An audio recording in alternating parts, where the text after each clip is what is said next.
आज राष्ट्रीय शिक्षा नीति लागू की जा रही है। मैं पूज्य रामदेव बाबा जी को आभार प्रकट करूंगा। हमें माननीय प्रधानमंत्री जी और देश की यशस्वी गृह मंत्री जी अमित शाह जी ने जिम्मेवारी दी। दरम्यान हमने बाबा जी को एक काम दिया है। सरकार शायद उसको अपने सीमा में करना चुनौती हो जाएगा। हमने रामदेव जी को एक काम दिया है।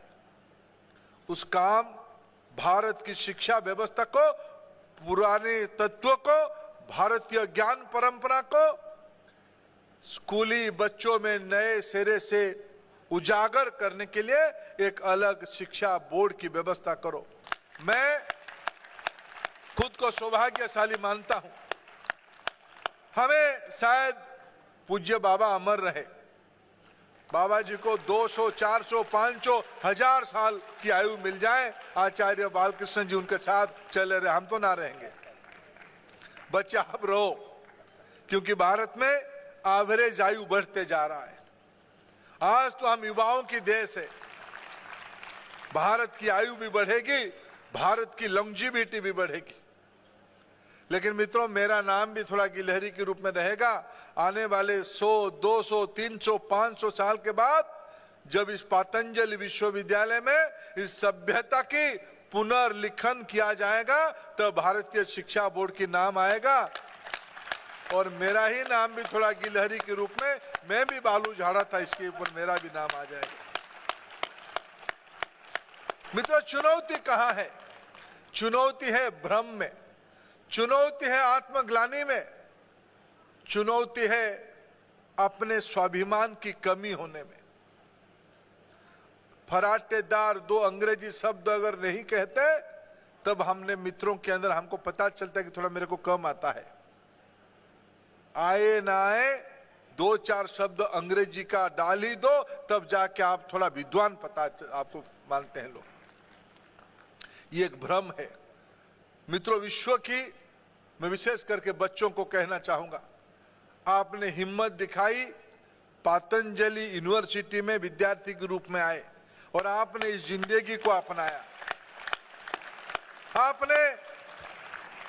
आपके माँ पिताजी भी 2 बार सोचे होंगे कहां पढ़ने जा रहे हो, नौकरी मिलेगी क्या, आगे क्या होगा। बाबा आपको सन्यासी तो नहीं बना देंगे, संचार का क्या होगा, यह दुविधा सत्य है। लेकिन उसके बावजूद आपने सिर्फ पतंजलि को चुना नहीं, आप भारत को चुना। आप इस सभ्यता की मूल केंद्र पे आपकी आस्था बनी। आज 2 मार्च 2025 में मैं देख के जा रहा हूं। मैं भविष्यवाणी करने वाला व्यक्ति नहीं हूं, मेरे को ज्योतिष शास्त्र आता भी नहीं है, लेकिन मैं समाज शास्त्र का विद्यार्थी हूं। समाज की आवश्यकता, समाज के मन को थोड़ा बहुत पढ़ने का मेरा अभ्यास है और मैं व्यक्ति की बैठे हुए सामने मेरे जो व्यक्ति है उसकी मार्गदर्शक और उसकी संभावना को समझने का मेरे को प्रभु ने ताकत दिया है। इसलिए मैं भविष्यवाणी नहीं कर रहा हूं, लेकिन ये विश्वविद्यालय आने वाले दिनों में चिकित्सा क्षेत्र में, खाद्य सुरक्षा क्षेत्र में विश्व के समाधान का केंद्र बनेगा। मैं निसंदेह उसको कह के जा रहा हूं। बाबा जी को लेकिन एक अनुरोध भी करके जाऊंगा बाद में। इसमें बाबा जी के ऊपर बहुत निर्भर करता है। ये आने वाले दिनों में ये एक तो टीचिंग यूनिवर्सिटी है ही, ये एक रिसर्च यूनिवर्सिटी भी हो चुका है, ये एक इनोवेशन यूनिवर्सिटी भी बने।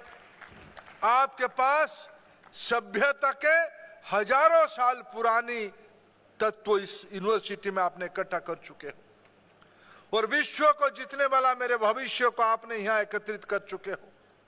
इतिहास और वर्तमान को आप समावेश करके विश्व समस्या की समाधान पतंजलि यूनिवर्सिटी में ताकत रखता है। मित्रों, ये एक शिक्षा अनुष्ठान, एजुकेशन इंस्टीट्यूशन है और आपने बार बार इस विषय को कहा कि शिक्षा का उद्देश्य नौकरी नहीं, नौकर बनाना नहीं, शिक्षा की उद्देश्य नेतृत्व खड़ा करना है। मैं उसका पूरा समर्थन करता हूं। और राष्ट्रीय शिक्षा नीति 2020 जो विषय सब कहा है, इस सब का सबसे बड़ा प्रयोगशाला आज पतंजलि योग विद्यापीठ बन चुका है। बहुभाषा भारतीय शिक्षा प्रणाली, परंपरागत शिक्षा प्रणाली, जड़ से जुड़ी हुई शिक्षा प्रणाली, लेकिन भविष्य को दिखने वाला प्रणाली, ये सारे के समावेश आपके इंस्टीट्यूशन में आपने किए। मित्रों, मैं यहाँ जो कार्यक्रम में था, अनुमन जिस कार्यक्रम की संस्था में हम जाते हैं, उसके कुछ सांस्कृतिक कार्यक्रम को भी दिखा जाता है। आज भारत में जब हमारी सांस्कृतिक कार्यक्रम की परंपरा है, ये मेला महोत्सव का देश है, पर्व पर्वाणियों का देश है, लेकिन आज तो पर्व और मेला के अर्थ ही बदल गया है।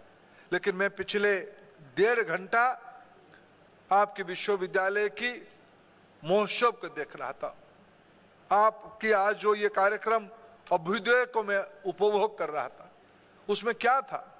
राष्ट्रीय शिक्षा नीति ने कहा है भारतीयता के माध्यम में लोगों को समझाने की आवश्यकता है।